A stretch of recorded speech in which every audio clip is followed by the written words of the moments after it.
Alors, en tant qu'adjointe à l'enfance-jeunesse, je souhaitais vous accueillir au sein de la maison de l'enfance, là où sont regroupés la plupart de nos services. Pour ceux qui ne sont jamais venus, derrière moi se situe le multi-accueil qui est destiné aux enfants de 3 mois à 3 ans environ.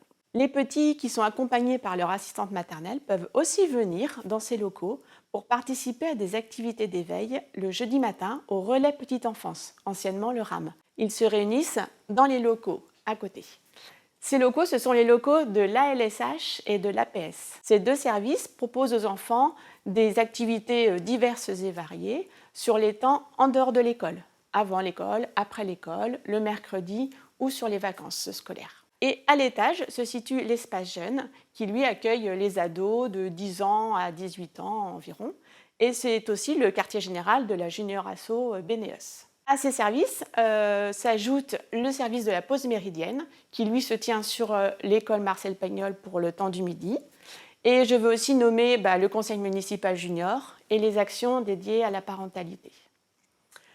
Toutes ces actions, tous ces services ont un point commun, c'est pour nous essayer de répondre au mieux aux besoins des familles, tout en amenant les enfants à se développer et à s'épanouir, tant dans leur vie d'élève à l'école que dans leur temps extrascolaire, dans leur temps de loisirs.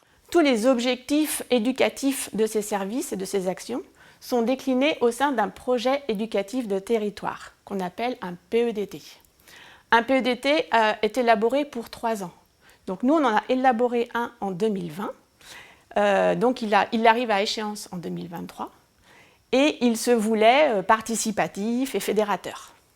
Hélas, la crise sanitaire de 2020 et 2021 a largement freiné nos élans participatifs. Néanmoins, il va falloir en faire le bilan et surtout réfléchir pour 2023 à un nouveau PEDT.